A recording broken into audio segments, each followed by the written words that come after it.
Israel और Hamas के बीच जारी खूनी लड़ाई खत्म होने के बजाय और भीषण होती जा रही है।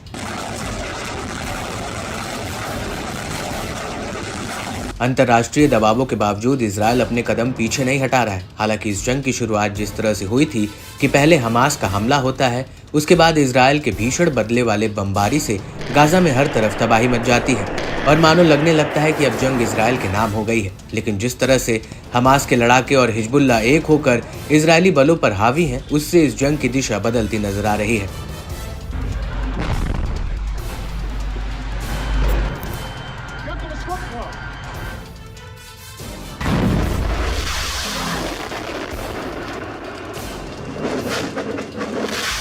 जंग में इजरायली सेना को दो फ्रंट पर डट कर चुनौतियों का मुकाबला करना पड़ रहा है। इजरायल के गाजा ऑपरेशन को फेल करने के लिए हमास के लड़ाके खतरनाक से खतरनाक हथियारों का इस्तेमाल और लगातार हमले कर जंग में बना हुआ है। इजरायली फोर्सेस को नुकसान पहुंचा रहा है और इसी कड़ी में अब आईडीएफ ने एक बड़ी घोषणा की है। उसने माना है कि गाजा पट्टी में हमास के साथ जंग के दौरान 601वीं इंजीनियर ब्रिगेड और 169वीं ब्रिगेड के 11 सैनिक मारे गए, जबकि 2 अन्य सैनिक जख्मी हो गए।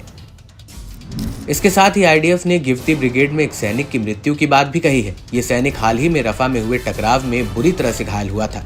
वहीं इजरायली मीडिया ने भी दावा किया कि गाजा में मारे गए सैनिक भीषण विस्फोटक आईईडी की चपेट में आ गए थे।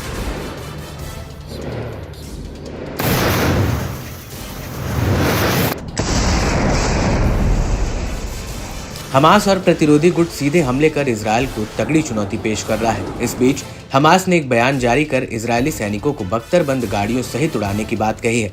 हमास की ओर से कहा गया कि हमारे लड़ाकों ने रफा के पश्चिम में एक बख्तरबंद सैनिक गाड़ी पर घात लगाकर हमला किया, जिसके अंदर मौजूद 8 इजरायली सैनिक और अधिकारियों की मौत हो गई।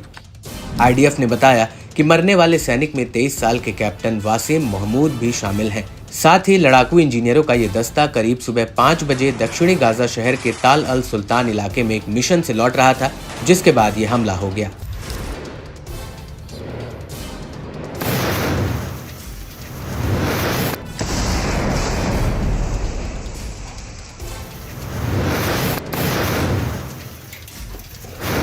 वहीं इजरायली सेना के प्रवक्ता ने बताया कि हमले में मारे गए एक सैनिक की पहचान की गई है और अभी आगे की जांच की जा रही है। लेकिन मीडिया रिपोर्ट्स के मुताबिक आईडीएफ मामले की जांच इस एंगल से कर रहा है कि बख्तरबंद वाहन को हमास ने निशाना बनाया या फिर सैनिकों के अपने ही हथियारों से उसमें अचानक विस्फोट हो गया, क्योंकि इजरायली सेना के बख्तरबंद वाहनों पर विस्फोटकों को वाहन के बाहर वाले हिस्से पर लगाया गया था।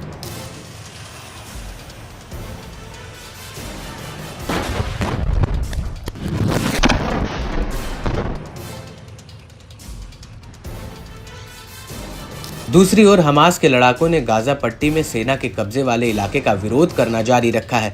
हमास के अल कसम ब्रिगेड ने अब तक इजरायल के लिए 2 ऑपरेशन की ऐलान किया है, जिसमें किसुफिम सैन्य बेस पर रॉकेट हमला भी शामिल है। ब्रिगेड ने अल सुल्तान में एक इजरायली सैन्य ग्रेड D9 बुलडोजर पर अल यासीन टेंडम रॉकेट प्रोपल्ड ग्रेनेड से भी हमला किया।